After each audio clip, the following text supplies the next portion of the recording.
देखिए, अभी हम लोग क्लास 12 इकोनॉमिक्स यानी अर्थशास्त्र में most very very important very short question answer यानी 2 मार्क्स वाला क्वेश्चन आंसर को पढ़ेंगे, जो आपके झारखंड बोर्ड 2023 इंटरमीडिएट एग्जाम के लिए वरदान साबित होगी। तो चलिए देर ना करते हुए वीडियो को शुरू करते हैं। और अभी हम लोग क्लास 12 इकोनॉमिक्स का सेकंड बुक यानी दूसरा पुस्तक मैक्रो इकोनॉमिक्स समष्टि अर्थशास्त्र में 2 मार्क्स वाला वेरी शॉर्ट क्वेश्चन आंसर को पढ़ेंगे, जो आपके परीक्षा में डायरेक्ट पूछा जाएगा। देखिए सवाल नंबर 1 से, जीएसटी पूरे भारत में कब लागू हुआ? 2017 में। 2017 में। आगे देखिए सवाल नंबर 2, राजस्व घाटा क्या है? आंसर, कुल राजस्व व्यय और कुल राजस्व आय के अंतर को राजस्व घाटा कहते हैं। यानी राजस्व घाटा बराबर कुल राजस्व व्यय माइनस कुल राजस्व आय। आगे देखिए 3 नंबर सवाल 3, विदेशी विनिमय दर का निर्धारण कहाँ होता है? विदेशी विनिमय दर का निर्धारण कहाँ होता है? आंसर, विदेशी मुद्रा बाजार में विदेशी मुद्रा की मांग एवं विदेशी मुद्रा की पूर्ति जिस बिंदु पर एक दूसरे के बराबर होती है, उसी बिंदु पर विदेशी विनिमय दर का निर्धारण होता है। आगे देखिए सवाल नंबर 4 स्टॉक एवं प्रवाह में अंतर बताइए।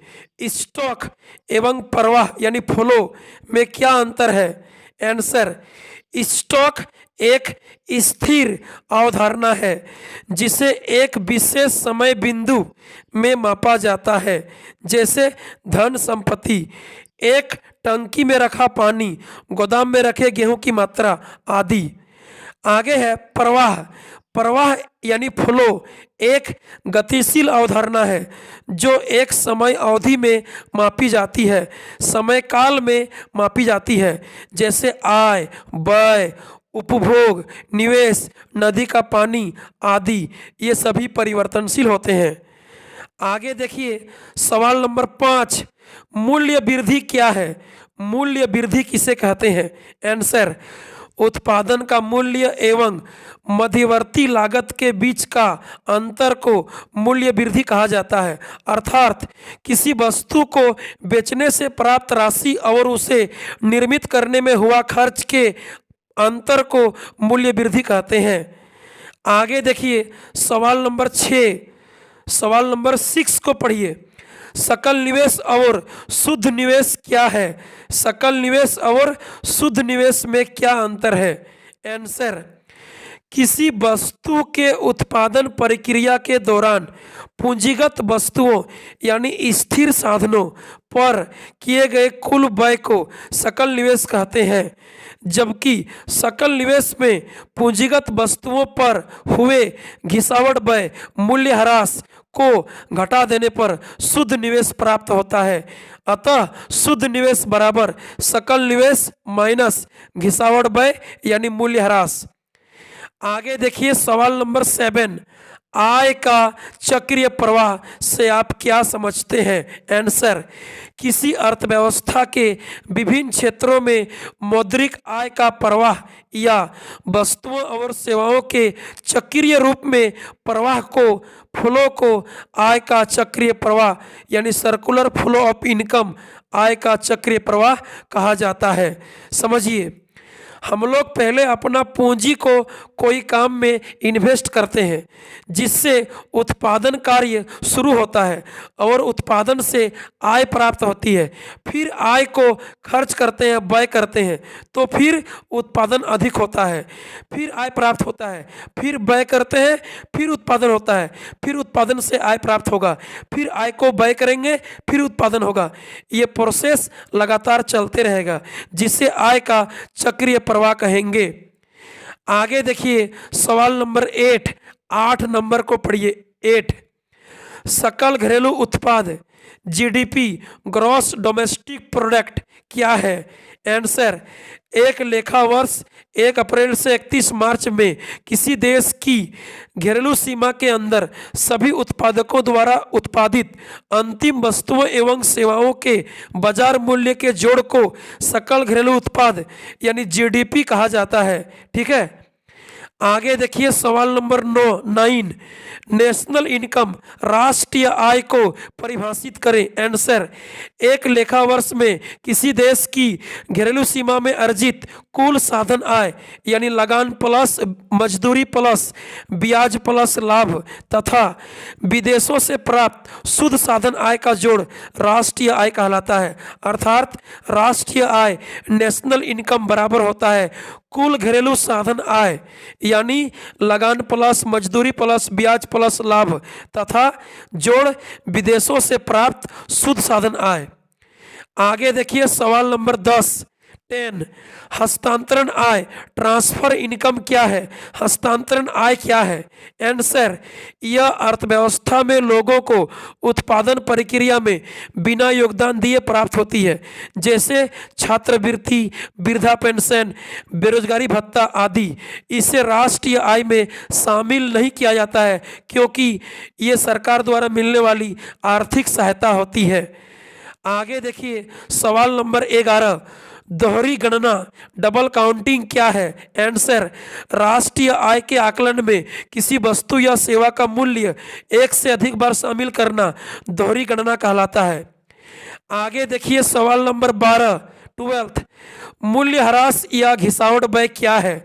मूल्यह्रास यानी डिप्रेसिएशन, घिसावट व्यय क्या है? आंसर, उत्पादन कार्य में प्रयोग किए जाने वाले पूंजीगत यंत्र यानी स्थिर साधन, मशीन, औजार आदि धीरे धीरे घिसते रहते हैं यानी मशीनों का कुछ भाग नष्ट या क्षय होते रहते हैं।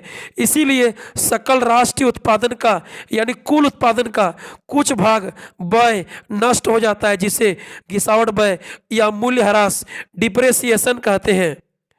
आगे देखिए सवाल नंबर 13 वस्तु विनिमय प्रणाली बार्टर सिस्टम क्या है? आंसर, वस्तुओं की वस्तुओं या सेवाओं के साथ प्रत्यक्ष डायरेक्ट लेन देन अदला बदली की प्रणाली को वस्तु विनिमय प्रणाली कहा जाता है।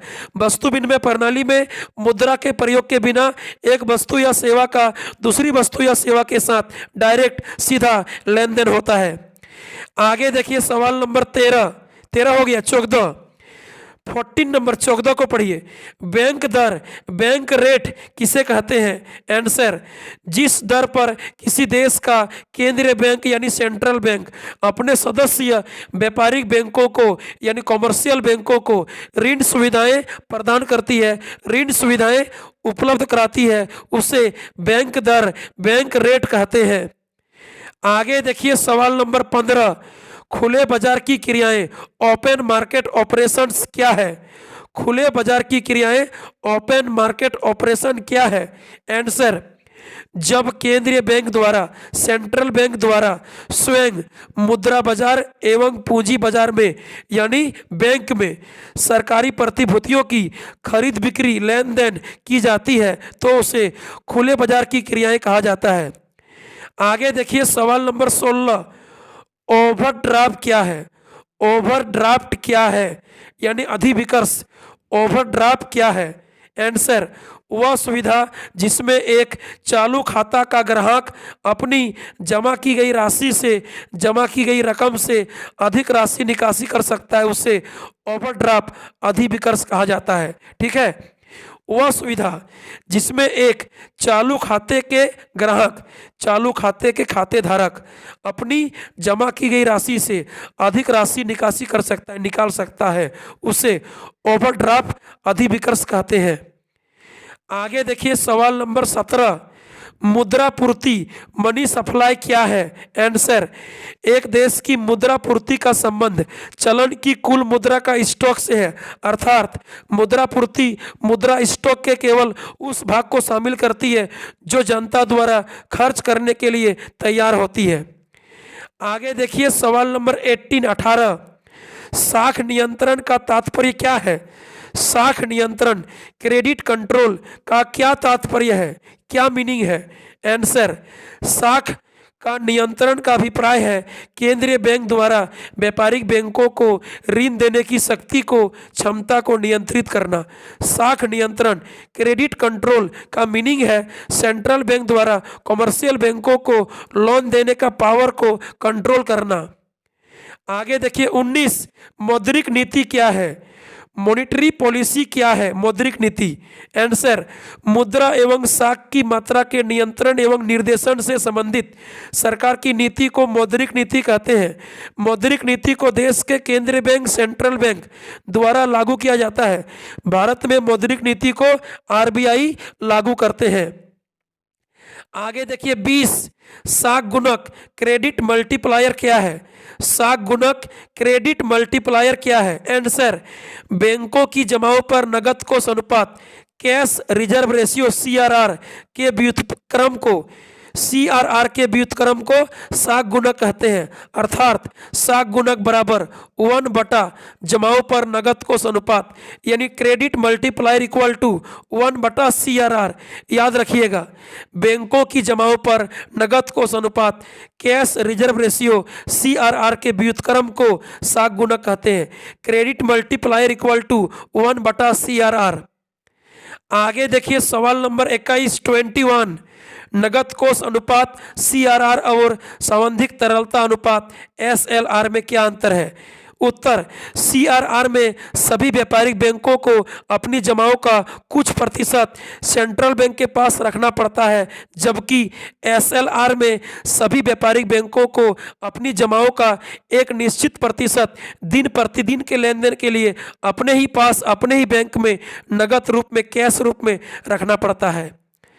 आगे देखिए 23, सवाल नंबर 23, 23, व्यापार चक्र को परिभाषित करें। व्यापार चक्र क्या है? ट्रेड साइकिल व्यापार चक्र क्या है? आंसर, प्रत्येक अर्थव्यवस्था में आर्थिक विकास की गति में निरंतर परिवर्तन आते रहते हैं, यानी अर्थव्यवस्था में कभी तेजी और कभी मंदी की समस्या उत्पन्न होते रहती है, जिसे व्यापार चक्र कहा जाता है। आगे देखिए सवाल नंबर 24, 24, मुद्रास्फीति को परिभाषित करें। मुद्रास्फीति को परिभाषित करें, ठीक है। मनी इन्फ्लेशन क्या है? मनी इन्फ्लेशन, आंसर, मुद्रास्फीति का अभिप्राय उस स्थिति से है जिसमें मुद्रा का मूल्य गिरता है और वस्तुओं की कीमतों में वृद्धि होती है। यानी जब अर्थव्यवस्था में वस्तुओं का दाम बढ़ने लगता है डिमांड बेसी होने के चलते, तो मुद्रा का मूल्य गिर जाता है, जिसे मुद्रास्फीति मनी इन्फ्लेशन कहते हैं। आगे देखिए 25, 25, उपभोग और आय में क्या संबंध है? उपभोग और आय में क्या संबंध है? आंसर, कीन्स के अनुसार किसी अर्थव्यवस्था का कुल उपभोग व्यय मुख्य रूप से आय स्तर पर निर्भर करती है। अर्थात यह कहा जा सकता है कि उपभोग यानी कंजम्पशन सी, आय यानी इनकम लेवल वाई का फलन है। गणितीय रूप में कंजम्पशन यानी सी फंक्शन है इनकम का यानी वाई का, कंजम्पशन यानी सी फंक्शन है आय का यानी वाई का। इस प्रकार उपभोग यानी कंजम्पशन एवं आय यानी इनकम के बीच के फलनात्मक संबंध को, फंक्शन को उपभोग फलन कहते हैं। अतः उपभोग एवं आय के बीच धनात्मक संबंध होता है, पॉजिटिव रिलेशन होता है उपभोग और आय में।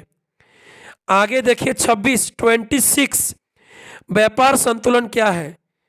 Balance of trade, balance of trade व्यापार संतुलन क्या है? व्यापार शेष क्या है? आंसर, व्यापार शेष का संबंध व्यापार की केवल दृश्य मदों से है, दृश्य घटकों से है। अर्थात किसी देश के कुल दृश्य निर्यात एवं कुल दृश्य आयात के मूल्य में अंतर को उस देश का व्यापार शेष कहा जाता है। यानी व्यापार शेष या व्यापार संतुलन बराबर कुल दृश्य निर्यात माइनस कुल दृश्य आयात। आगे देखिए 27, 27, अवमूल्यन क्या है? अवमूल्यन क्या है? आंसर, अवमूल्यन का अर्थ घरेलू मुद्रा की कीमत में कमी होना है, जिससे विदेशी मुद्रा महंगी हो जाती है। यानी अवमूल्यन में घरेलू मुद्रा में कीमत में कमी सरकार द्वारा स्वयं जानबूझकर की जाती है। यानी जब घरेलू मुद्रा की कीमत में सरकार द्वारा जानबूझकर कमी की जाती है तो उसे अवमूल्यन कहते हैं। आगे देखिए 28 स्फीतिक अंतराल को परिभाषित करें। स्फीतिक अंतराल क्या है? आंसर, सामूहिक मांग सामूहिक पूर्ति से जितनी अधिक होती है उसके अंतर को स्फीतिक अंतराल कहते हैं। यानी जब सामूहिक मांग एग्रीगेट डिमांड एडी सामूहिक पूर्ति एग्रीगेट सप्लाई एएस से ज़्यादा हो जाता है तो उस अंतर को स्फीतिक अंतराल कहते हैं। अर्थात सामूहिक मांग माइनस सामूहिक पूर्ति एडी माइनस एएस बराबर स्फीतिक अंतराल। आगे देखिए 29 न्यून मांग उत्पन्न होने के क्या कारण है? मांग कम, न्यून मांग यानी मांग कम होने का क्या कारण है? न्यून मांग उत्पन्न होने का क्या कारण है? यानी डिफिशियंट डिमांड का क्या रीजन है? आंसर, सरकारी व्यय में कमी, बैंक दर में वृद्धि, टैक्स में वृद्धि, सरकार द्वारा चलन मुद्रा पूर्ति में कमी, आय एवं रोजगार में कमी। आगे देखिए 30 बाजार कीमत पर शुद्ध घरेलू उत्पाद एनडीपी एट एमपी क्या है? बाजार कीमत पर शुद्ध घरेलू उत्पाद यानी net domestic product at market price क्या है? आंसर, जब बाजार कीमत पर सकल घरेलू उत्पाद यानी जीडीपी एट एमपी में घिसावट व्यय मूल्य ह्रास को घटा दिया जाता है तो बाजार कीमत पर शुद्ध घरेलू उत्पाद एनडीपी एट एमपी प्राप्त हो जाता है। यानी एनडीपी एट एमपी बराबर जीडीपी एट एमपी माइनस घिसावट व्यय। एनडीपी एट एमपी बराबर जीडीपी एट एमपी माइनस घिसावट व्यय मूल्य ह्रास। आगे देखिए 31 सरकारी बजट के क्या उद्देश्य हैं? सरकारी बजट के क्या उद्देश्य हैं, क्या विशेषताएं हैं? आंसर, अर्थव्यवस्था में आर्थिक विकास की गति को तेज करना, पिछड़े हुए क्षेत्र को विकसित करना, आय की असमानताओं को कम करना, अर्थव्यवस्था में तेजी एवं मंदी की स्थिति को नियंत्रित करना, आय एवं रोजगार स्तर में वृद्धि करना, ये सभी बजट के उद्देश्य हैं, बजट की विशेषताएं हैं। आगे देखिए सवाल नंबर 32 योजना व्यय एवं गैर योजना व्यय में क्या अंतर है? प्लानिंग एक्सपेंडिचर योजना व्यय क्या है? यह वह व्यय है जो सरकार द्वारा योजना विकास कार्यक्रमों पर खर्च होता है, जैसे सड़कों पर, पुलों पर, स्कूलों पर, अस्पतालों पर, नहरों पर, बांधों पर आदि के निर्माण पर किया गया खर्च। आगे है गैर योजना व्यय।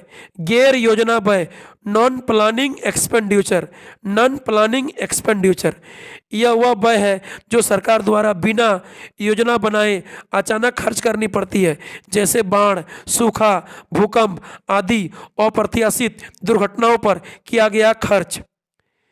आगे देखिए 33 घाटे का बजट क्या है? ठीक है, डिफिसिट बजट, घाटे का बजट क्या है? आंसर, यह वह बजट है जिसमें सरकार की अनुमानित आय सरकार के अनुमानित व्यय से कम होती है। यानी जब सरकार का अनुमानित व्यय उसके अनुमानित आय से ज़्यादा हो जाता है तो उसे घाटे का बजट कहते हैं। यानी घाटे का बजट में सरकार की अनुमानित व्यय सरकार के अनुमानित आय से ज़्यादा होता है, आय कम व्यय ज़्यादा। आगे देखिए 34 विदेशी विनिमय दर क्या है? फॉरेन एक्सचेंज रेट विदेशी विनिमय दर क्या है? आंसर, विदेशी विनिमय दर वह दर है जिस पर एक देश की एक मुद्रा इकाई का दूसरे देश की मुद्रा इकाई में विनिमय लेन देन किया जाता है। अर्थात विदेशी विनिमय दर यह बताती है कि एक देश की मुद्रा की एक इकाई के बदले दूसरे देश की मुद्रा के कितनी इकाइयाँ मिल सकती है। आगे देखिए 35 सामूहिक मांग का क्या अर्थ है? एग्रीगेट डिमांड सामूहिक मांग किसे कहते हैं? आंसर, एक अर्थव्यवस्था में वस्तुओं एवं सेवाओं की संपूर्ण मांग को ही सामूहिक मांग कहा जाता है और यह अर्थव्यवस्था के कुल व्यय के रूप में व्यक्त की जाती है। यानी सामूहिक मांग मतलब एग्रीगेट डिमांड एडी, एक अर्थव्यवस्था में वस्तुओं एवं सेवाओं की संपूर्ण मांग को ही सामूहिक मांग कहा जाता है।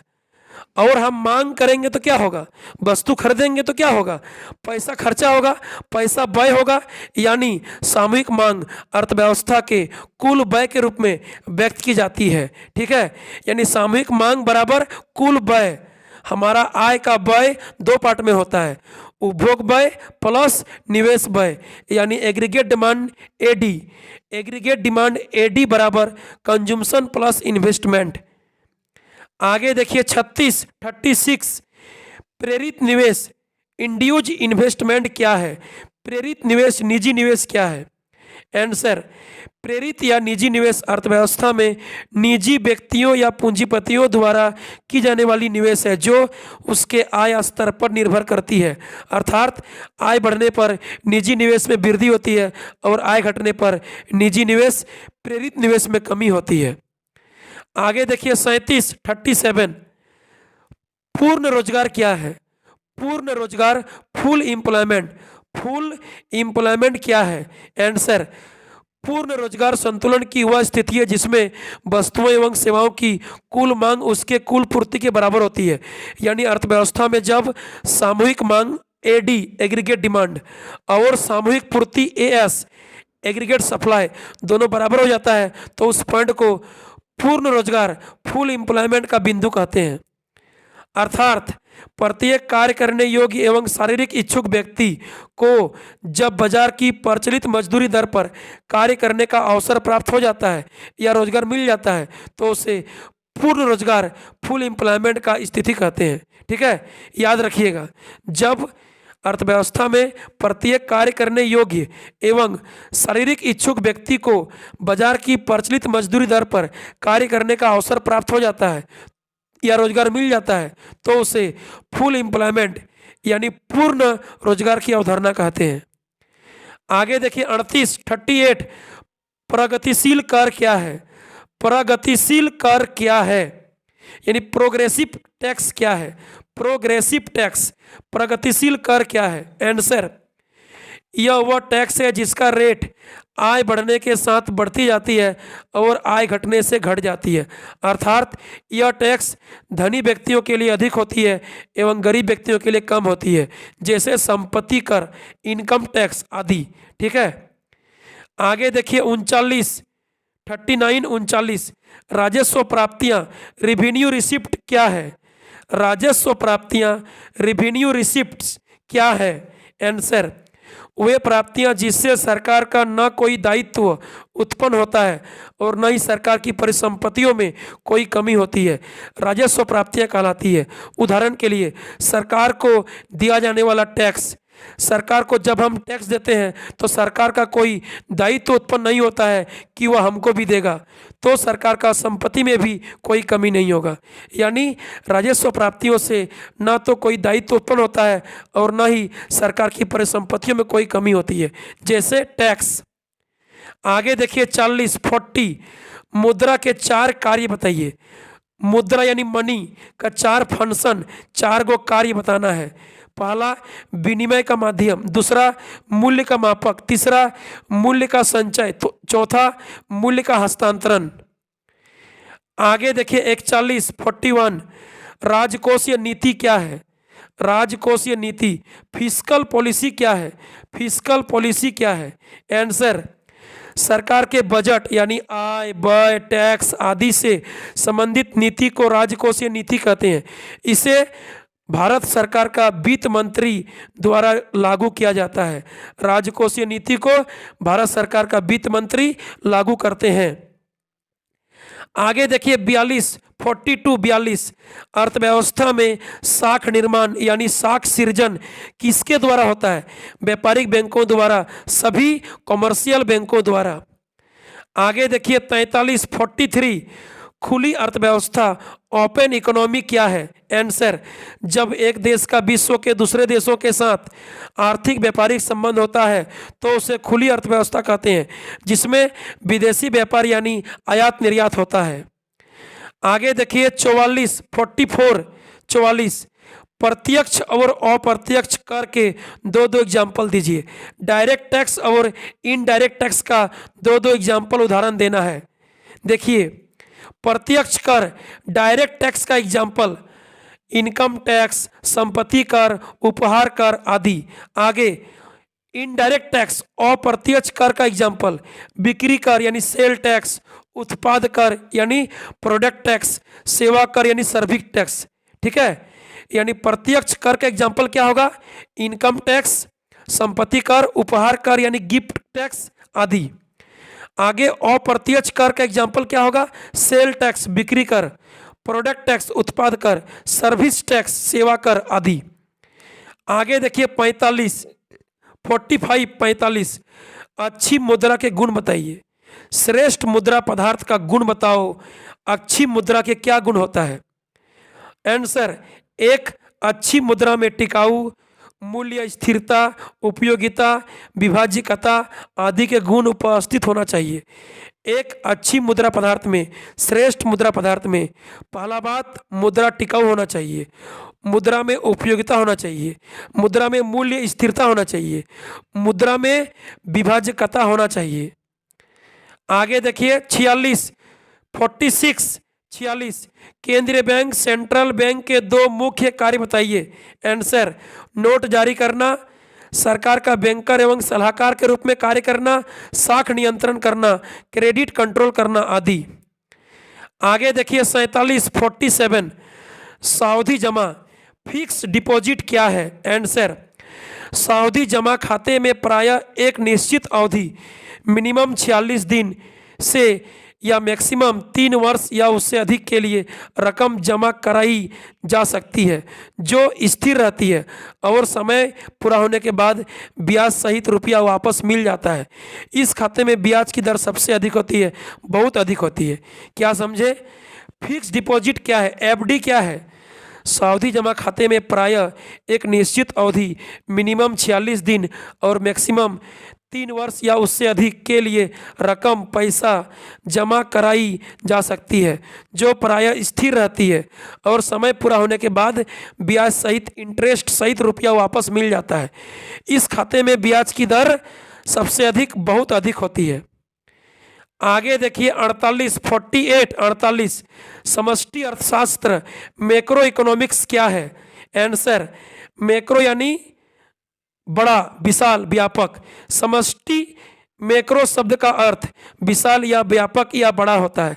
अर्थात अर्थशास्त्र की वह शाखा जिसमें संपूर्ण अर्थव्यवस्था के स्तर पर आर्थिक क्रियाओं के समूह का अध्ययन किया जाता है उसे समष्टि अर्थशास्त्र कहते हैं। जैसे राष्ट्रीय आय, पूर्ण रोजगार, कुल उत्पादन, कुल मांग, कुल पूर्ति आदि।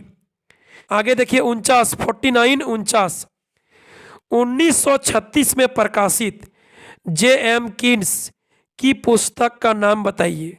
1936 में प्रकाशित J.M. कीन्स के पुस्तक का नाम बताना है। The general theory of employment, interest and money. The general theory of employment, interest and money नामक पुस्तक को 1936 में John Maynard Keynes J.M. Keynes ने लिखा है। J.M. कीन्स को आधुनिक अर्थशास्त्री यानी समष्टि अर्थशास्त्र मैक्रो इकोनॉमिक्स का प्रतिपादक पिता भी कहा जाता है। आगे देखिए लास्ट क्वेश्चन 50 समष्टि अर्थशास्त्र के क्षेत्र में शामिल मुख्य अध्ययन विषय क्या क्या है? हम लोग समष्टि अर्थशास्त्र मैक्रो इकोनॉमिक्स में क्या क्या स्टडी करते हैं, क्या क्या पढ़ते हैं? आय एवं रोजगार का सिद्धांत के बारे में, सामान्य कीमत स्तर का सिद्धांत के बारे में, मुद्रा स्फीति मनी इन्फ्लेशन के सिद्धांत के बारे में, व्यापार चक्रों यानी ट्रेड साइकिल का सिद्धांत के बारे में, आर्थिक विकास इकोनॉमिक डेवलपमेंट के बारे में। ठीक है, तो चलिए अभी हम लोग most very very important class 12 second book macro economics में 52 मार्क्स वाला क्वेश्चन को पढ़े। फिर मिलते हैं अगले वीडियो में, तब तक के लिए बाय बाय, थैंक यू, जय हिंद।